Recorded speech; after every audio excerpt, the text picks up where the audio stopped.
dapat kesempatan untuk bisa berkolaborasi dengan suami sendiri. Jadi kan alhamdulillah tahun ini tuh kita masuk ke 10 tahun pernikahan. Jadi kemarin kita mengeluarkan single duet. Dari 10 tahun yang lalu kita mengeluarkan single duet, judulnya kan 10 tahun yang lalu judulnya Pelabuhan Terakhir, dan 10 tahun kemudian nanti kita bikin sebuah lagu kolaborasi itu judulnya Tumbuh Bersama yang baru dari kemarin. Bahkan diceritakan juga dari Tumbuh Bersama itu sampai ada historinya, mungkin seperti apa sih Kak? Iya, jadi kita tuh kadang-kadang ngobrol gitu bareng-bareng, itu pasangan penyanyi ya, tapi nggak pernah kepikiran untuk bikin project duet gitu. Terus karena waktu itu sambil berjalannya waktu tuh kayak mikir gak enak sama Kotak, waktu dulu ada sebelum keluar dari NAF mikir gak enak sama anak-anak NAF segala macam, tapi akhirnya kita mikir lagi enggak deh, kita bikin aja lagu yang memang bisa dipakai untuk semua pasangan-pasangan yang memang rasanya tuh relate gitu. Bahwasanya yang namanya pernikahan itu pasti dalam keadaan yang memang tidak selalu mulus-mulus aja, pasti ada belok-beloknya apa dan segala macam. Nah, lagu ini tuh bisa relate banget untuk pasangan-pasangan yang sedang tumbuh bersama-sama. Tapi di rumah sendiri suka ngomongin musik bareng nggak sih, atau ngulik lagu gitu sama anak-anak? Kalau musik sejujurnya nggak yang sampai aku lagi masak sambil nyanyi sih, enggak ya.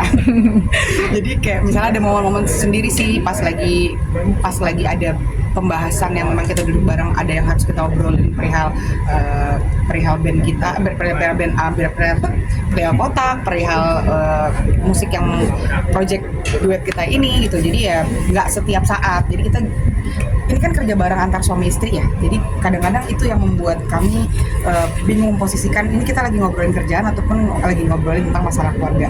Jadi ya sekarang kita lagi belajar bareng-bareng untuk ngeplot. Ini ada momennya ya kita ngobrolin kerjaan, masalah musik atau segala macam atau konten YouTube dan lain-lain. Tapi pas lagi bareng-bareng berdua juga harus disediain spesial kita ngebahas tentang keluarga gitu. Jadi nggak melulu ngobrolin tentang musik. Mbak Tantri kan pasca Mas Arda ini hengkang dari band lamanya sendiri, apakah memang ini pengen project solo sendiri Mas Arda atau seperti apa sih? Apa memang pengen membuat kolaborasi sama dirimu, duet bareng itu seperti apa? Kemarin bulan September Arda sudah merilis sebuah single secara solo judulnya Iya Tidak. Terus pas lagi Oktober karena masuk ke usia pernikahan kita yang 10 tahun ya kita ambil momen itu untuk bareng-bareng mengeluarkan single Tumbuh Bersama. Jadi ya mungkin jadi salah satu project Ardanya juga sih untuk bisa berdiri sendiri gitu kan, karena kan sekarang sudah sendiri, sudah solo ya, ini jadi satu project yang bisa kita kerjakan bareng-bareng sebagai pasangan suami istri. Artinya Mas Arda sekarang fokus untuk di solo atau bagaimana gitu? Iya, sekarang Arda solo karir, mencoba branding sosok yang baru sebagai Arda Hatna, dan dia kan juga selain penyanyi kan dia juga penulis buku. Jadi memang ada sebuah buku judulnya buku Pelabuhan Terakhir yang memang ditulis oleh Mas Arda suami aku. Jadi itu juga yang selalu di highlight bahwa Arda adalah seorang penyanyi dan juga seorang penulis. Tapi ada kesibukan lain nggak sih, mungkin bisnis juga kah atau bagaimana setelah keluar dari sana? Ya alhamdulillah kan kita dikasih kepercayaan untuk punya aset kos-kosan di Jogja. Itu jadi salah satu yang memang selain bernyanyi sebagai solo karir Mas Arda, dia juga mengurusin urusan kos-kosan dan lain-lain gitu. Jadi ya itu sih yang memang di luar dari musik yang kita kerjain. Bukan nambah lagi nggak sih? Nanti untuk kos-kosannya kan udah. Saya deg-degan loh, bukan nambah lagi angka nggak? Ngebahas yang tadi, gimana? Nambah kos-kosan? Kos-kosan lagi kan udah satu areal nih. Nanti menurut daerah lain atau jalan lain untuk nambah lagi.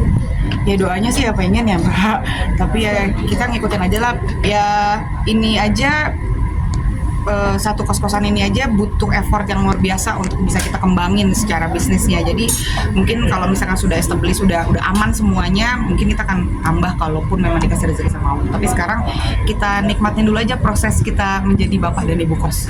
Tapi kenapa di Jogja sih Kak, kalau boleh tahu? Yang mana dulu nih? Kenapa di Jogja? Untuk kos-kosannya? Kenapa nggak di Jakarta gitu?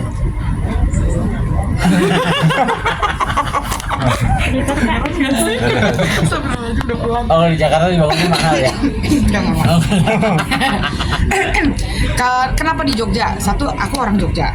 ibuku masih ada darah Jogja. Terus juga kemarin kan kita sempat waktu pas lagi pandemi itu kan kebetulan aku dapat rezeki untuk beli kosannya sama Arda tuh waktu pas sebelum pandemi.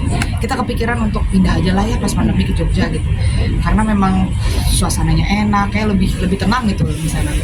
Terus akhirnya ya kita memutuskan kenapa Jogja, karena kita memang pengen banget punya aset yang bisa kita tinggali suatu saat gitu.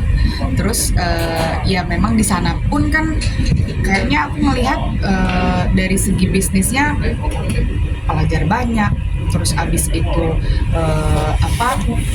banyak juga wisatawan yang ke sana, dan memang bentuk kos-kosanku ini kan bukan hanya kos-kosan bulanan, jadi harian pun bisa dipakai gitu. Jadi ya buat kita sih sebenarnya karena kepengen banget tinggal di Jogja, jadi kita punya aset di sana minimal.